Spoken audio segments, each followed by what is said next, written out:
ഇടയ്ക്കൊക്കെ നമ്മൾ പറയാറുണ്ട് നമ്മൾ പ്ലാൻ ചെയ്ത യാത്രകളൊന്നും നടക്കാറില്ലാന്ന്, അല്ലേ? അങ്ങനെ പ്ലാൻ ചെയ്ത് നടന്ന ഒരു യാത്രയുടെ കഥയാണ് ഇത്. മാൾട്ടയോട് ചേർന്ന് കിടക്കുന്ന മാൾട്ടയുടെ സ്വന്തം ഗോസോ ഐലൻഡിലേക്കാണ് ഇന്ന് നമ്മുടെ യാത്ര. ഇപ്പോൾ നിങ്ങൾ വിചാരിക്കും, ഈ 4 പേരുടെ യാത്രയ്ക്കാണോ ഇത്ര ഹൈപ്പെന്ന്? അല്ല കുട്ടിയെ, കണ്ണു തുറന്ന് കണ്ടോളൂ, ഇതാണ് നമ്മുടെ ഗ്യാങ്. ട്രിപ്പ് പ്ലാൻ ചെയ്തപ്പോൾ എല്ലാവർക്കും ഒരൊറ്റ മനസ്സായിരുന്നു: പൂൾ വൈബ്സ്. പാട്ടും ഡാൻസുമായി ഞങ്ങളുടെ പൂൾ പാർട്ടി ഞങ്ങൾ അങ്ങ് ആഘോഷിച്ചു.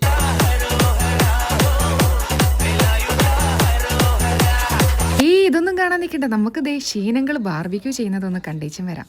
അങ്ങനെ ആഘോഷങ്ങൾക്ക് ശേഷം രാവിലെ 10 മണിയായപ്പോൾ ഉറങ്ങി എണീറ്റു. സെക്കൻഡ് ഡേ ആണ് നമ്മൾ ഗോസോയിലെ പല സ്ഥലങ്ങളും കാണാൻ വേണ്ടി പ്ലാൻ ചെയ്തിരുന്നത്. എല്ലാവരും ബീച്ചിലായിരുന്നത് കൊണ്ടാണോ എന്നറിയില്ല, വലിയ തിരക്കൊന്നും ഉണ്ടായിരുന്നില്ല. ഇത് ഞങ്ങളുടെ സ്വന്തം സുജ ചേച്ചി, ഇത് ഞങ്ങളുടെ സ്വന്തം സ്നേഹ ജെയിൻ മരങ്ങാട്ടിൽ. ആദ്യം ഞങ്ങൾ എത്തിയത് ഗോസോയിലെ ഫേമസ് ചർച്ചായ താപ്പീനു ചർച്ചിലാണ്. നിരവധി പേർക്ക് അത്ഭുതങ്ങൾ സമ്മാനിച്ചിട്ടുള്ള, പ്രാർത്ഥനകൾക്ക് മറുപടി കിട്ടുന്ന സ്ഥലമെന്നാണ് താപ്പീനു ചർച്ചിന്റെ പ്രത്യേകത. ചർച്ചിനുള്ളിൽ ചിലരുടെ അനുഭവങ്ങളും നിരവധി പേരുടെ പ്രാർത്ഥനകൾക്കും ഉത്തരം കിട്ടിയ സ്ഥലമുണ്ട്. കോമമറേറ്റീവ് കോയിനാണ് മറ്റൊരു പ്രത്യേകത.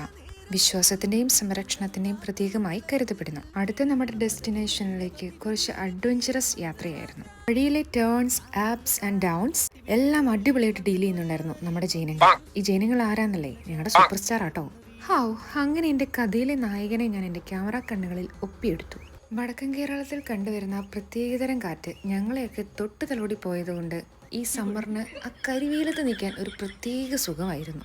ഇതായിരുന്നു ഞാൻ ആ പറഞ്ഞ മഷ്റൂം റോക്ക് ഡെസ്റ്റിനേഷൻ.